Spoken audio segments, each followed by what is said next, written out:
Всем. Hi everyone. Finally, we've decided to sort out why teach when you can hire. Let's get started. How many of you attended my first presentation yesterday? For the rest of you, there is a footnote or link. Hiring doesn't work. Teaching is better than hiring.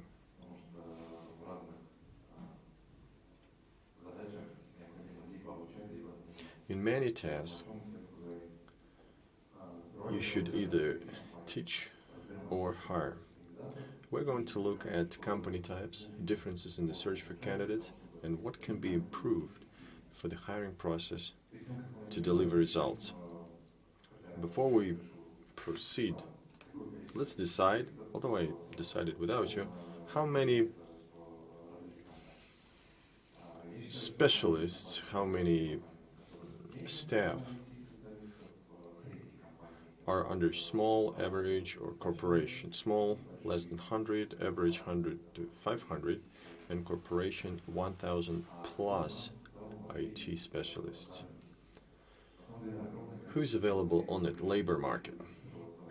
There are a lot of people who decided to re-qualify and become IT specialists, provoked partially by COVID-19.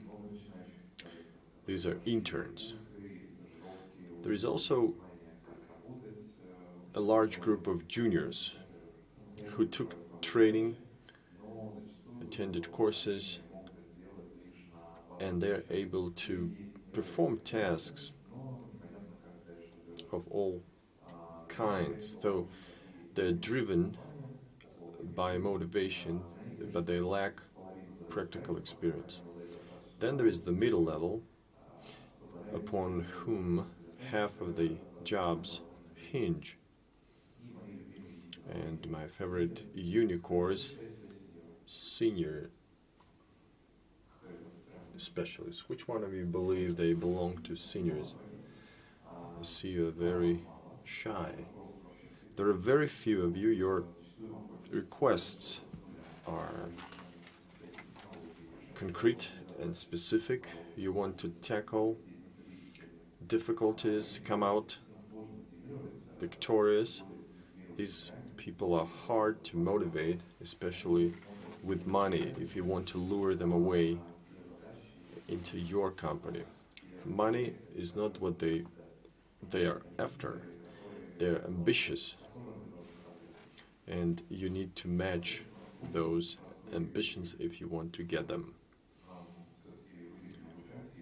So what is more beneficial, to hire or to teach? In fact, it's both, but again, both have varied characteristics. A regular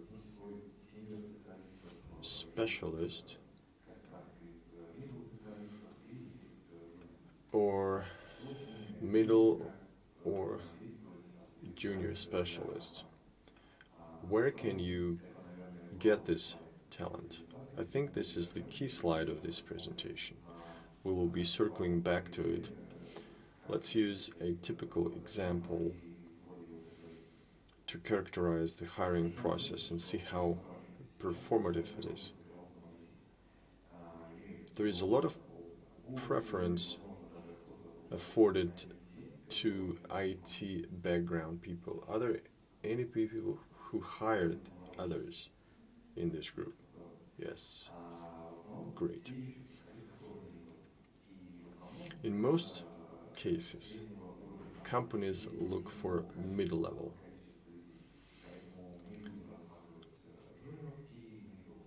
That's why we're going to target middle and junior as the most in-demand staff.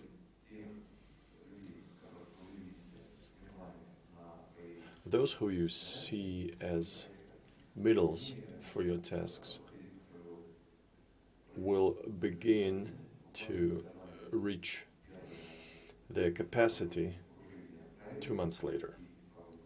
within hiring. So they will begin to perform well 2 months into a project. But they're more expensive than those who you could train, although the latter will have fewer skills, but they will be able to execute tasks relatively cheaply, relatively uncostly for you. They do what it takes to get job done based on their job description. But for that, you need to specifically search for candidates, and job description has to be very explicit and accurate.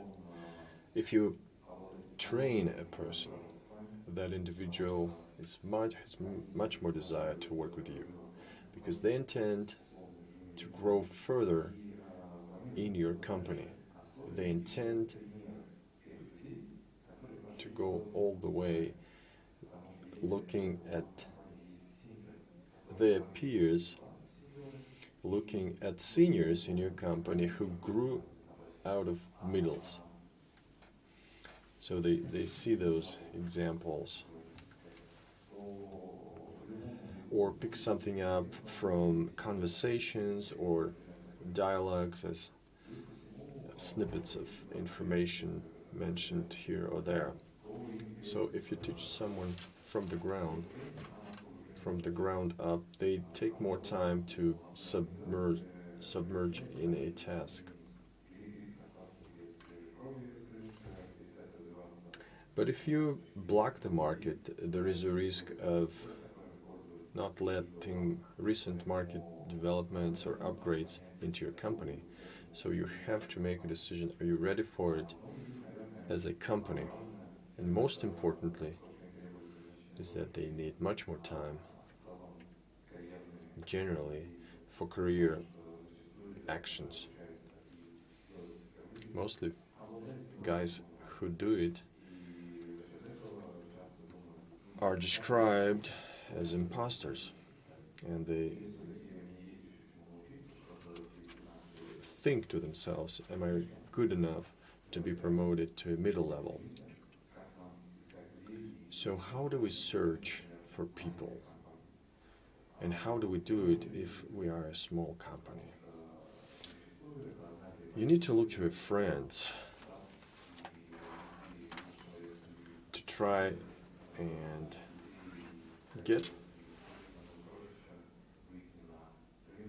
your people, and it's easier than getting to the market straight down and trying to beat the competition and looking for talent and go down.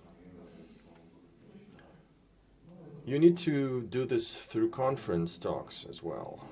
The organizers may not be too happy about it. You could also run quizzes, leaving your contact information, or you could collaborate with training programs. There is quite a number of educational schools that train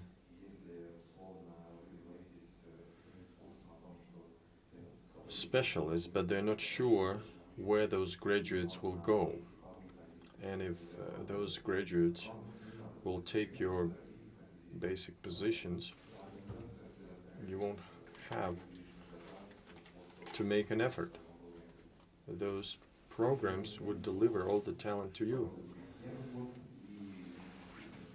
How about those that were in the market, that have been on the market for a while, and they feature 100 to 500 IT specialists? You go to the market and everyone tries to use every bait to get the talent, and this is a long way, and you need to be aware of the resources you need to spend to get those people. So let me say, if you're talking 3 to 6 salaries of someone's current salaries, that's a good temptation, because the feedback must be quite expeditious. Because if you're slow in answering, this guy can go to another company, and this will take less time for the candidate. Now, what else can you offer? Quality employment. Maybe this is something that the candidate needs, so you need to think about motivating non-financially, or maybe like a T-shaped specialist, or perhaps you could give someone a chance to try one's hand at analytics. Some companies offering growth experience, they are better positioned to find the best candidate. What the bigger corporations should do? Nothing, because they're doing things well. They are fighting for good candidates. They have the brand power because Google, Amazon know about them. They don't need to advertise themselves or PR themselves because people find them anyways. The brand works. If the brand doesn't work, then you need to pay. So add 20 to 30% on top of the market value. This works, and this has always worked. Now it looks at the typical recruitment process. Well, perhaps when you're looking for a job is easy, is simple. No. Typical candidate would be looking for a vacancy, would then think whether your CV is good enough. Maybe you should change your CV, add something that this particular employer might be interested in. Then talk to HR. HR can turn you off. There could be some questions you will have trouble answering during the initial assessment. And also another horrible thing is interview. This is when you will see whether you're good or not for this position. And the company can make a conclusion as well. If the interview goes well, then you will meet the team. And if that goes well, then you will meet the mentor. Currently, mentor is quite an important story. Lots of corporations have mentors. Mentor like an adaptation partner. It helps you blend in. It helps you get the taste of the company's culture. It helps you with informal activity. If things work well, then you go through the final assessment and you are employed. Well, you're given this offer, you're working, but maybe you'll have to improve your skills to be in sync with their requirements. Well, it looks like this is it. Well, I just started, but this is already a plan. But this is 6 months later. Things go awry. And suddenly those guys leave, and you suddenly understand that you made mistakes. You may have made mistakes because they started quitting. Now, let's be ready for such situations. So what has to be changed? First, an obvious and maybe not obvious, fast response. Sometimes the feedback takes too long. Everything should be as expeditious as possible. The sooner you get back to a candidate, the higher the chances he or she will work with you. So from day one, you will develop some sort of camaraderie, and it means that you care about his or her time. Then you need to automate and learn everything. Primary screening should be automated. Those could be Telegram bots or HRs with expertise, or HR who was occupied this or that position before. Like you're asking questions that answers are not available, then he could still give answers and give correct answers. So candidates wouldn't have second thoughts. And don't procrastinate the interview. Don't delay it. If you like it or you don't like it, don't sit there for an hour or two thinking maybe I should turn them down. Do it somewhere midway. No more questions. Ask for feedback and just get the feedback from the HR.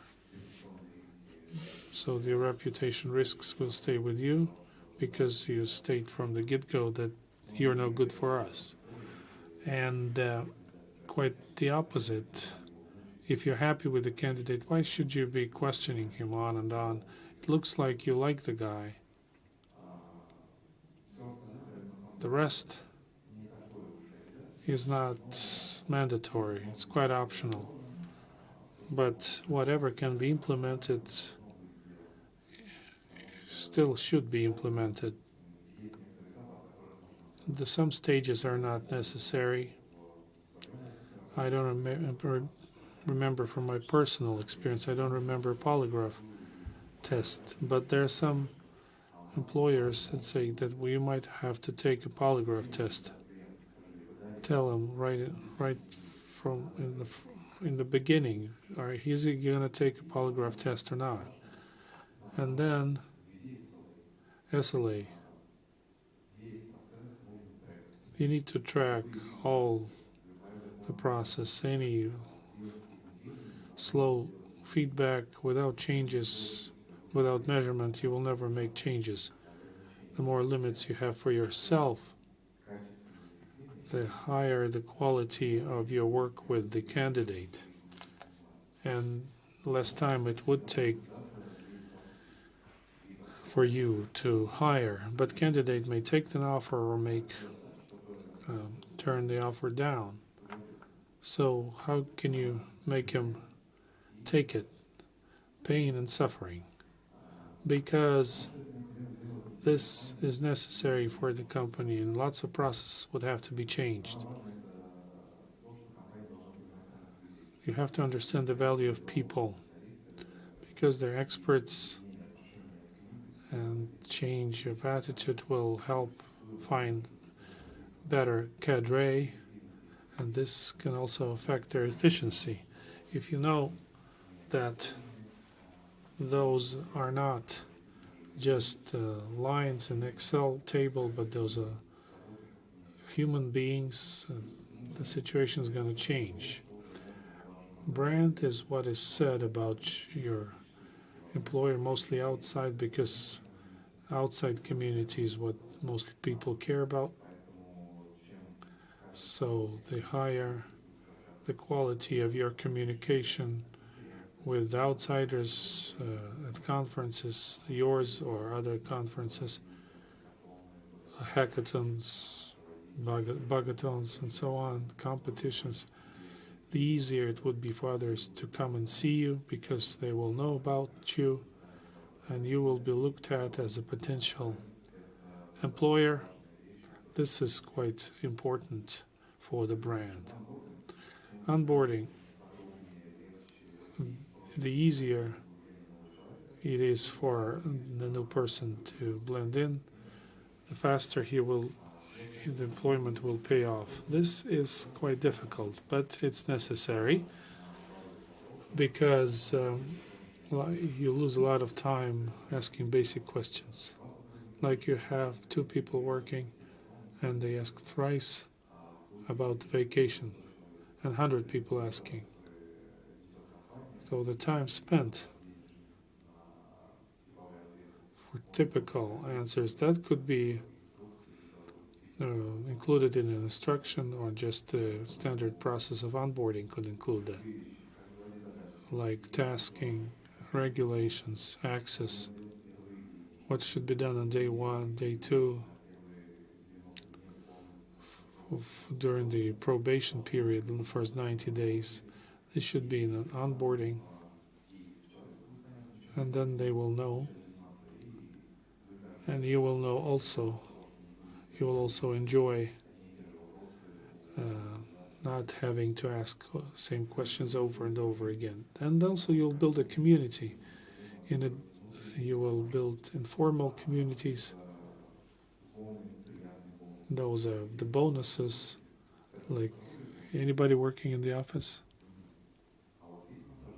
Do you have massage chairs, psychologist, masseur? Yes. And so this is quite positive. If in terms of a company's image,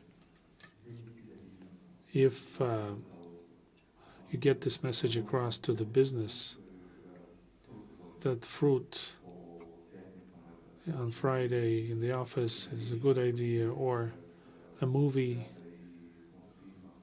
when the team comes together. This is not expensive. This is worth it. That's your expenditures will pay off, and you will have to get rid of routine. So whatever can be avoided, what doesn't have to be done, doesn't have to be done. If your process isn't optimal, if your onboarding process is complicated, you have to drop it. Then you need to come up with some complex applications, or you might use some channels, encrypted channels, instead of sending a person to another office, having to travel across the city. This has to be done.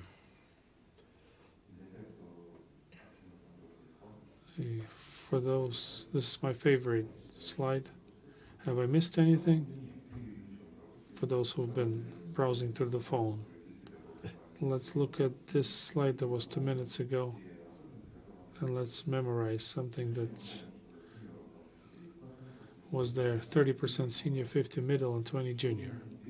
So what should be done for these people to come to you? You need to motivate seniors and employ them, because expensive experts is something you cannot do without. This is what the 70% of technical tasks and the background is shouldered by. So you should be motivating them and employing them. How about middle? We'll look at partnership, store history. You can train them. You'll have to hire people. Some business could come to see you and say that, look, we need someone right now. But then it will take you 2 months to train someone, but business will never wait. So you will have to hire. But there's another hint. You can train junior with the future in mind. And then the question is, how about my own company? We have creative freedom. We can pick the tasks we want to handle. We can pick the projects, and we can also pick future development. Because just a couple of months ago I was in QA, now I'm faced with building a digital community and a lot of HR processes. And most importantly, thanks to the two previous points, we can create innovation and innovative services top of the drawer. And that's why I'm here in front of you. With that, I'll end my talk and let's have a Q&A session. Yeah. Thank you very much. It was quite exciting.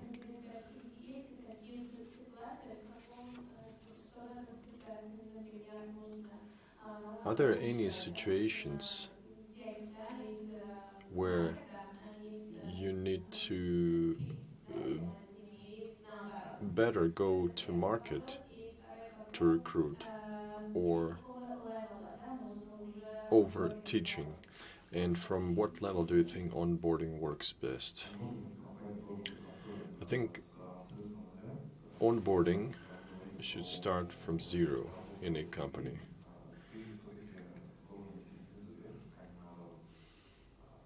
When it relates to work of people, you should move from bottom to top.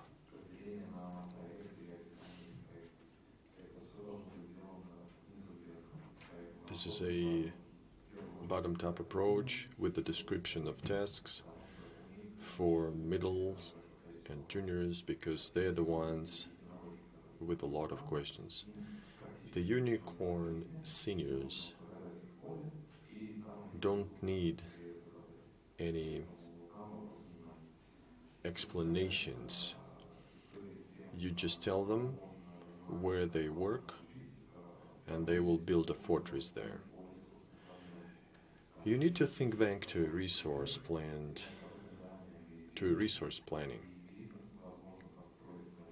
And perhaps business would modify their plans to meet these units. For example, if there is a timeline for graduation of junior and middle specialists, business would know that, let's say, in 4 months I'll get 5 guys, and in another 6 I'll get 10. So there have to be close partnerships with the employer in order to hire as few people as possible. What about the level?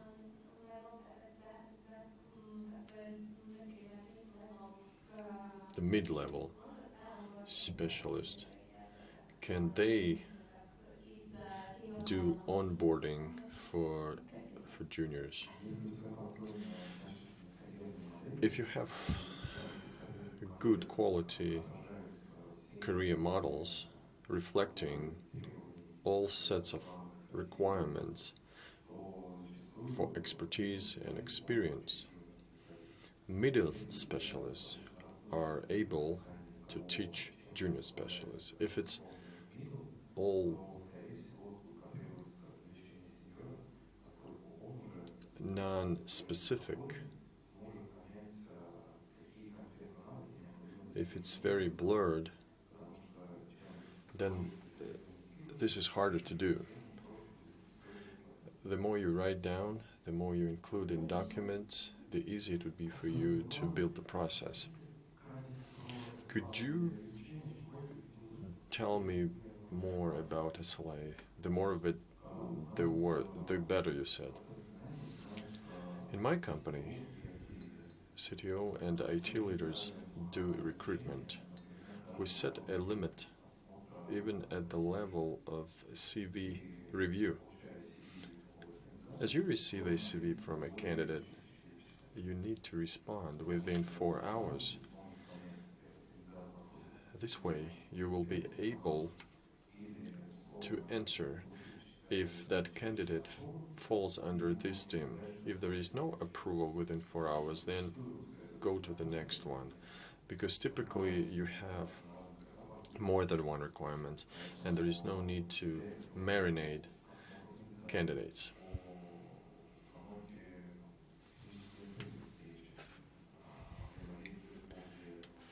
There may be a technical interview itself, feedback, and if there are limitations at each stage, and everyone knows that I have conducted a technical interview, I need to make my recommendation within 2 hours, and I think HR will only thank you for that. Plus all the tracks and stages. Only then will you be able to understand what's at fault. And by adding metrics and tracking how candidates clear the barriers, will you be able to heal that?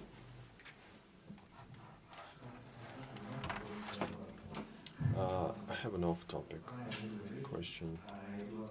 You mentioned recruitment, and you're a bank.